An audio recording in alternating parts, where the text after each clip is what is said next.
Hello বন্ধুরা, শিক্ষা and টিউটোরিয়ালের পক্ষ থেকে তোমাদের সবাইকে স্বাগত। আজকে আমি আলোচনা করব উচ্চ মাধ্যমিক 2024-25 শিক্ষাবর্ষে ডাব্লিউবিটিএ টেস্ট পেপারের রাষ্ট্রবিজ্ঞান বিষয়ের প্রশ্ন উত্তর নিয়ে। এই সেটে অর্থাৎ 2 নম্বর সেটে আমি সমস্ত এমসিকিউ এবং এসিকিউ প্রশ্ন উত্তরগুলো করে দিয়েছি। সাথে বলে রাখি, যারা ডাব্লিউবিটিএ এবং এবিটিএ টেস্ট পেপারের সমস্ত বিষয়ের ভিডিও পেতে চাও তারা অবশ্যই চ্যানেলটি সাবস্ক্রাইব করে রাখো। একের দাগের একের প্রশ্ন দেখে নেব। ঠান্ডা লড়াই শব্দটি কে ব্যবহার করেন? উত্তর হবে বার্নার্ড বারুচ। পরের প্রশ্ন, প্রক্সি যুদ্ধ কৌশলটি ব্যবহৃত হয়েছিল? উত্তর হবে ঠান্ডা লড়াইয়ে। পরের প্রশ্ন, কিউবা সংকট শুরু হয় 1962 সালে। পরের প্রশ্ন, সার্কের নবতম সদস্য হলো? উত্তর হবে আফগানিস্তান।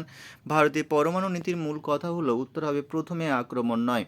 পরের প্রশ্ন, সার্কের প্রতিষ্ঠাকে ভারতের চাণক্য পরিকল্পনা বলে অভিহিত উত্তর হবে পাকিস্তান। পরের প্রশ্ন, আটলান্টিক সনদ স্বাক্ষরিত হয় 1941 সালে। পরের প্রশ্ন, সাধারণ সভায় প্রত্যেক সদস্য ভোট দিতে পারে একটি করে। পরের প্রশ্ন, প্যালেস্তাইনকে জাতিপুঞ্জের পর্যবেক্ষক রাষ্ট্রের মর্যাদা দেওয়া হয় 2012 সালে। পরের প্রশ্ন, অর্থনৈতিক ও সামাজিক পরিষদের অধিবেশন বসে দুবার। পরের প্রশ্ন, ভারতের রাষ্ট্রীয় আদালতের নাম সুপ্রিম কোর্ট। পরের প্রশ্ন, ভারতে প্রথম লোক আদালত গঠনের প্রস্তাব দেন পি.এন. ভাগবতী। পরের প্রশ্ন, হাইকোর্টের বিচারপতি নিয়োগ করেন রাষ্ট্রপতি। পরের প্রশ্ন, পশ্চিমবঙ্গের ন্যায় পঞ্চায়েত প্রতিষ্ঠিত হয়? এখনও কোনো ন্যায় পঞ্চায়েত প্রতিষ্ঠিত হয়নি। পশ্চিমবঙ্গের লোক আদালত গঠিত হয় 1987 সালে। পরের প্রশ্ন, বিরোধ মীমাংসা এক অভিনব বিকল্প বলা বলে চিহ্নিত করা হয় লোক আদালতে। পরের প্রশ্ন, সমমর্যাদা সম্পন্ন ব্যক্তিদের মধ্যে অগ্রগণ্য? উত্তর হবে প্রধানমন্ত্রী। পার্লামেন্টের অধিবেশন আহ্বান করেন রাষ্ট্রপতি। লোকসভার সর্বাধিক সদস্য সংখ্যা হতে পারে 552। পরের প্রশ্ন, রাজ্যসভায় অধিবেশনের সভাপতিত্ব করেন উপরাষ্ট্রপতি। পরের প্রশ্ন, কলকাতা কর্পোরেশনের সপরিষদ মেয়রের সংখ্যা 12। পরের প্রশ্ন, কলকাতা কর্পোরেশনের মোট বড় সংখ্যা হচ্ছে 15। পরের প্রশ্ন, গ্রাম পঞ্চায়েতের প্রথম সভা আহ্বান করেন ব্লক উন্নয়ন অধিকারী বা বিডিও। পরের প্রশ্ন, জেলা পরিষদের প্রশাসনিক কর্তা হলেন সভাধিপতি। এবারে আমরা এই শিখিয়ে প্রশ্নগুলো দেখব। 2 দাগের একের প্রশ্ন, দাঁতাত শব্দের অর্থ কী?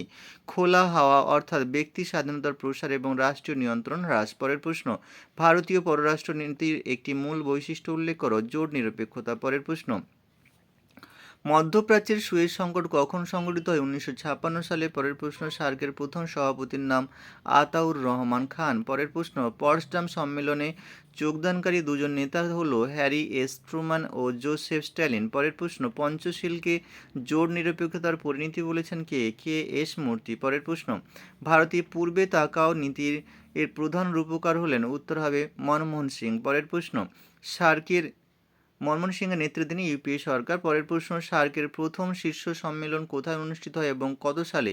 1985 খ্রিস্টাব্দের 7 থেকে 8ই ডিসেম্বর বাংলাদেশের ঢাকায়। পরের প্রশ্ন, ব্রিক্স কি?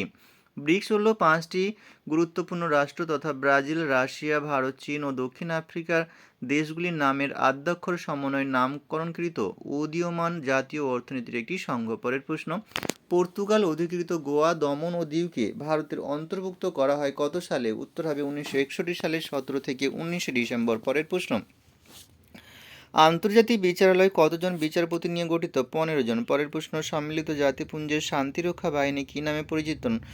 Blue helmets. পরের প্রশ্ন, শান্তির জন্য সম্মিলিত হওয়া প্রস্তাবাবলী কত সালে গৃহীত হয়? 1950 সালে। পরের প্রশ্ন, জাতিপুঞ্জের মহাসচিবের কার্যকালের মেয়াদ কত? 5 বছর।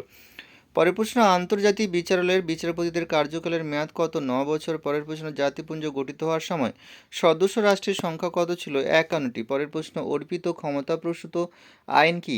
আইনসভার ক্ষমতা বৃদ্ধি পাওয়ায় আইনের পুঙ্খানুপুঙ্খ বিষয়গুলি নির্ধারণের ভার আইনসভার শাসন বিভাগের হাতে অর্পণ করে।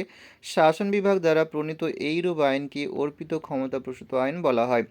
একক পরিচালকের উদাহরণ মার্কিন যুক্তরাষ্ট্র। পরের প্রশ্ন, দ্বিকক্ষ বিশিষ্ট আইনসভার বিপক্ষে দুটি যুক্তি দাও। এক হচ্ছে দ্বিকক্ষ বিশিষ্ট আইনসভার গঠন কাঠামো অগণতান্ত্রিক।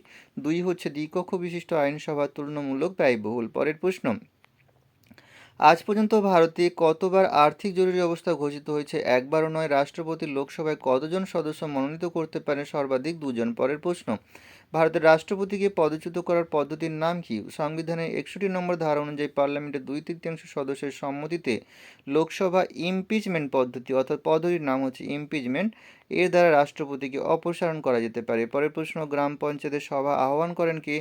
ব্লক উন্নয়ন আধিকারিক। পরের প্রশ্ন, কলকাতা কর্পোরেশনের মোট সদস্য সংখ্যা কত? উত্তর হবে ১৪৪টি। পরের প্রশ্ন, পৌরসভা আয়ের দুটি উৎস জমি ও বাড়ির উপর আরোপিত সম্পত্তি কর আর যে কোনো ভাড়ার গাড়ি, মালগাড়ি ভাড়া গাড়ির ওপর কর ইত্যাদি। এখানেই শেষ করছি। সবাই ভালো থেকো, পরের ভিডিওতে দেখা হবে।